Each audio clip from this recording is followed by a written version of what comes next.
आज हम लोग आपका नेक्स्ट पार्ट स्टार्ट करेंगे। कल मैंने आपको शेप्स के बारे में बताया था, ट्रायंगल, स्क्वायर, रेक्टेंगल, सर्किल, ठीक है।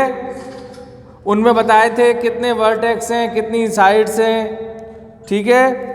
अब इससे अगला पार्ट देखते हैं। देखो जैसे आप बुक में देख रहे होंगे, आपके पेज नंबर 106 पे सर्किल की शेप्स दे रखी हैं। 50 पैसे का एक कॉइन बना रखा है। सब अपनी बुक्स ओपन करके बुक में देखो।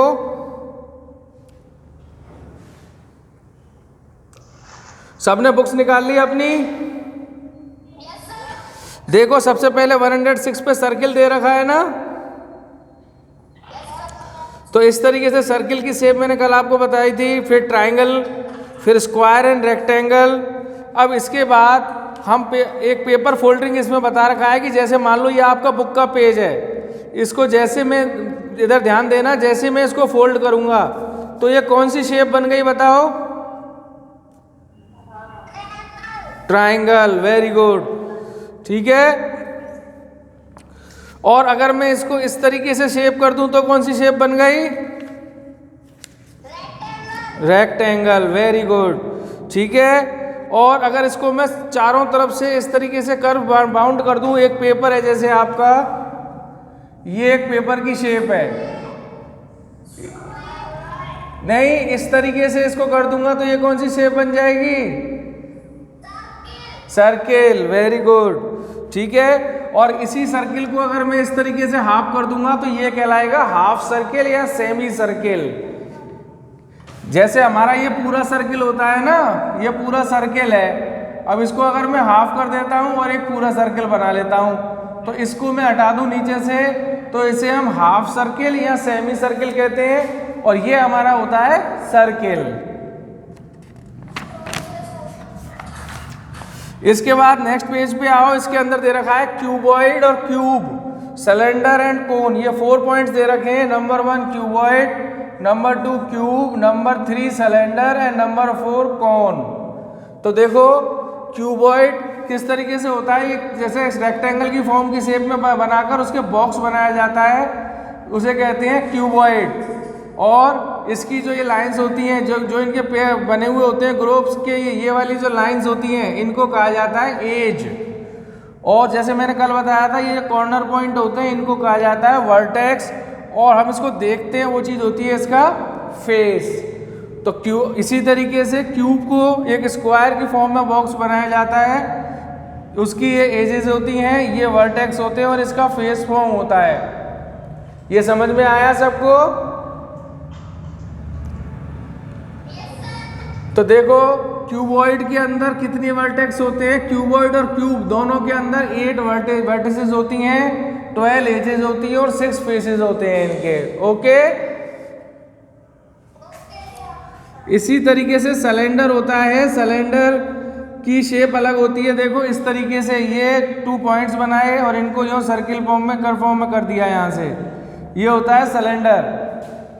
एक सिलेंडर को हम 3 फेस से देख सकते हैं, ठीक है। और इसकी ये कर्व फॉर्म होती है, ये फेस पॉइंट है, ये फेस है और ये फेस है, ठीक है। और इसकी एजेस कितनी होती हैं? 2 एजेस होती हैं और 3 फेस होते हैं। इसमें वर्टेक्स नहीं होता। ओके। सिलेंडर के अंदर वर्टेक्स फॉर्म नहीं होती, यानी ऐसे कॉर्नर पॉइंट्स फॉर्म नहीं होते हैं। यहाँ पर भी एक कर्व होता है।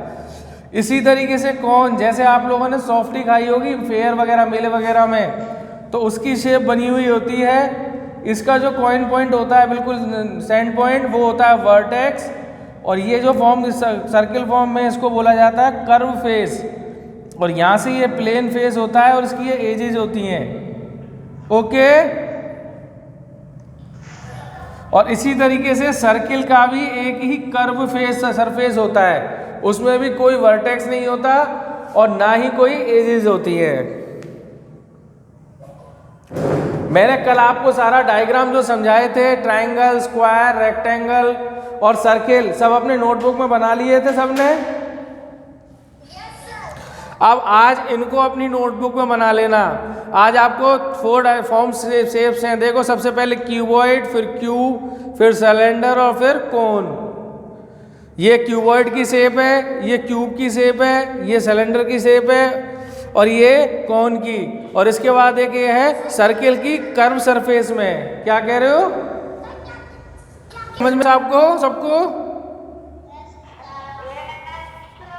अगर आपको समझ में आ गए हैं तो कल आप मेरे को देखो 12.2 के अंदर क्वेश्चन नंबर 1 और 2 दे रखा है, जिसके अंदर आपसे पूछा है कि रेक्टेंगल के अंदर कितनी साइड्स होती हैं और कितने वर्टेक्स होते हैं।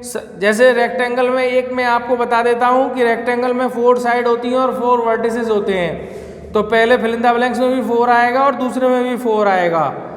बाकी इसके अंदर आई तक फिल इन द ब्लैंक्स दे रखे हैं, मैंने कल कुछ लिखाए थे और आज भी लिखाए हैं, उनसे रिलेटेड ही हैं। ठीक है, तो आपको अपने आप इनको फिल करके मुझे सेंड करना है और मैं कल नेक्स्ट क्लास में आप लोगों की बुक में देखूंगा। इसको नोटबुक में नहीं करना, इन सभी क्वेश्चंस को आपको अपनी बुक में ही मार्क करना है। ओके, तो आज का होमवर्क नोट कर लो आप लोग। Exercise 12.2 solve in notebook, sorry book, and diagram draw in your notebook, या शेप लिख लो, and shape draw in your notebook. यानी कि जो ये 12.2 के दोनों क्वेश्चन हैं ये तो बुक में मार्क करने हैं, और ये जो शेप्स मैंने बनवाई हैं ये आपको नोटबुक में फिर ड्रॉ